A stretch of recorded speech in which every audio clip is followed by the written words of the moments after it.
안녕하세요. 치과의사 김상입니다. 오늘은 치아가 흔들리는 원인에 대해서 살펴보고자 합니다. 당황스러울 수 있죠? 갑자기 멀쩡했던 치아 같은데 흔들림이 느껴진다면 일단 당황하지 마시고 차근차근 이제 그게 흔들릴 수 있는 원인에 대해서 좀 살펴보면서 내 치아가 왜 흔들리는지 한번 비교해 보시면 좋을 것 같습니다. 일단은 치아가 왜 안 흔들리는지부터 조금 생각을 해봐야 돼요. 치아는 머리, 몸통, 뿌리가 있는데요. 이 뿌리는 잇몸뼈에 박혀 있습니다. 그래서 이 잇몸뼈에 단단히 박혀 있으면 별로 안 흔들려요. 근데 이제 여기서 재밌는 거는 잇몸뼈랑 치아랑 이렇게 딱 직결되듯이 연결된 건 아니고 치아 뿌리를 감싸는 치주인대라는 조직이 있어요.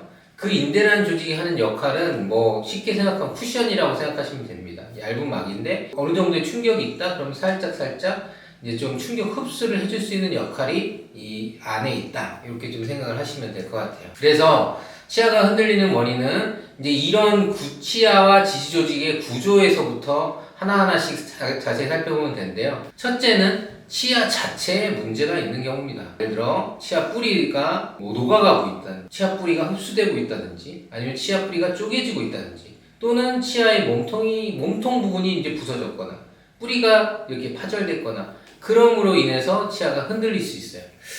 이런 경우에는 참 안타깝지만 떠나보낼 생각을 좀 해주셔야 됩니다. 그 정도로 조금 심각한 거고요. 근데 물론 이런 경우는 흔치는 않습니다. 그 다음에 또 다른 하나는 아까 말씀드린 치주인대라는 조직의 손상 때문에 나타나는 현상이에요. 우리가 인대가 손상당한 경우는 흔히 접질렸다, 삐었다 하죠. 마찬가지로 이 인대라는 조직도 너무 큰 힘을 한 번에 받아내거나 했을 때는 삘 수 있어요. 부을 수도 있고요. 그 인대라는 조직이 조금 뭔가 손상을 입으면 치아가 평소보다 더 흔들리는 느낌을 받을 수 있습니다. 다행인 건 이런 인대 손상이 있는 경우는 앞에서 말씀드린 치아의 구조에 문제가 있는 거, 뭐 쪼개졌거나 흡수가 됐거나 하는 거에 비해선 조금 양반이에요. 그래서 다행히 이런 경우라면 중요한 건 우리가 발목이 접질렸다 이랬으면 어떻게 하죠? 발목을 더 열심히 쓰나요? 아니죠. 더 안 쓰려고 노력하고 최대한 조심하려고 노력합니다.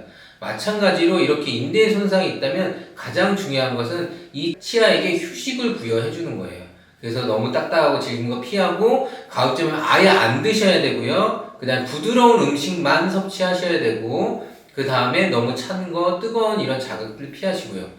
간혹 가다가 여기 조금 불편하니까 이 치아를 테스트 해본다고 꽉 물어보고 뭐 씹어보고 막 흔들어보고 하는 분이 있는데 만약에 치주인대 손상이라면 오히려 이런 행위들은 치주인대를 더 망가뜨려 버릴 수 있으니까 절대 안 하시도록 하셔야 돼요. 대개 이렇게 해서 한 2주에서 4주 정도를 지켜보면 대개 치주인대 손상이었다면 다시 회복되는 경우가 많습니다. 다행인 거죠. 그 다음에 이제 가장 중요한 많이 흔들리는 것 중에 가장 많은 흔한 원인은 사실은 잇몸뼈가 흡수되기 때문에 나타나는 현상입니다. 이 잇몸뼈가 흡수되는 것 중에서도 그런 원인 중에서 가장 많이 알려진 게 잇몸병, 풍치, 치주염이라고 불리는 거예요. 그래서 되게 많은 분들이 치아가 흔들려 잇몸병 이렇게 하지만 그렇진 않아요. 어쨌든 이 잇몸병은 가장 사실 흔한 병입니다. 우리 40대 이상인 분들이라면 대부분이 앓고 있는 병이에요. 그 정도의 차이만 있을 뿐이고요.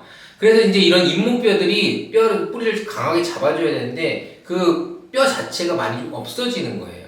아니면 또는 치아에서 멀어지고요. 이렇게 되는 경우에는 치아가 당연히 흔들릴 수밖에 없는 거죠. 이런 잇몸병은 치석과 치태에 의해서 주로 발생을 합니다. 그래서 이런 경우에는 치석과 치태를 제거해주고 그 다음에 이미 녹은 뼈는 어쩔 수가 없어요. 이미 떠나가 버린 거예요. 그래서 남은 뼈 가지고 잘 살아야 되니까 내가 잇몸이 약하구나를 정확하게 인지를 하시고 그리고 나서 이제는 과거처럼 딱딱하고 질긴 거 먹을 때는 아니다 해서 딱딱하고 질긴 뭐 오징어, 땅콩 뭐 이런 것들 피하시고 가급적 부드러운 거 위주로만 식사를 하시는 생활 습관의 개선도 필요합니다. 이렇게 잇몸뼈가 흡수되는 건 꼭 치석과 치태 같은 잇몸병 때문은 아닌 것도 있어요. 예를 들어 외상성 결합이라고 해서 어느 특정 영역 또는 특정 치아가 과도한 힘을 받아서 나타날 수도 있고요. 아니면은 이 치근단 농약이라고 해서 뿌리 끝에 고름이 생겼는데 그 고름이 치아 뿌리를 따라 쫙 올라오면서 잇몸뼈를 녹이는 것도 있을 수 있습니다.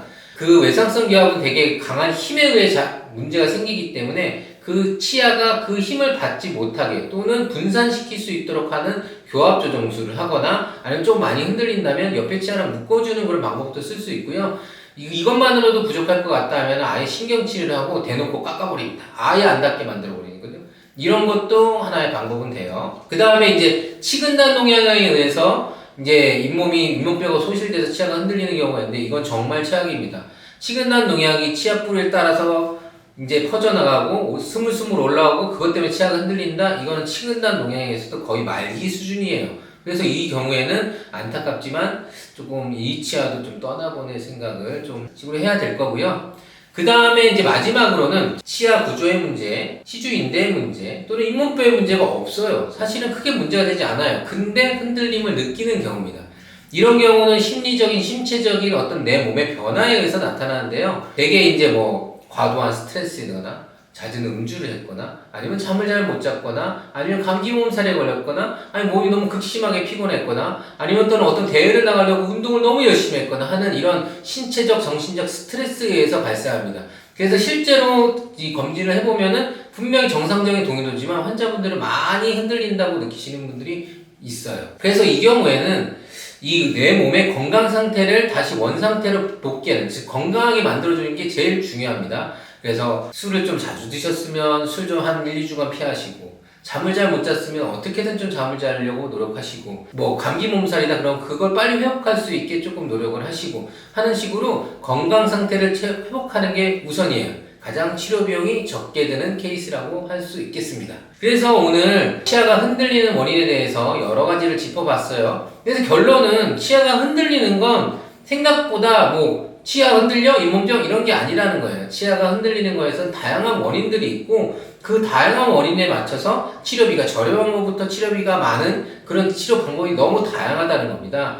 그래서 이 영상을 보시고 내가 조금 애매하다 싶으면 물론 쉽게 환자분들이 하실 수 있는 거 있죠. 치주인대가 손상받았거나 아니면 내 건강 상태가 좀 안 좋았다나 하는 거는 좀 해보시되 그래도 뭔가 조금 계속 안 좋아요 하면 빨리 치과를 방문하셔가지고 전문의나 또는 치과 의사 선생님의 도움을 받으셨으면 좋겠어요. 오늘 준비한 영상은 여기까지입니다. 감사합니다.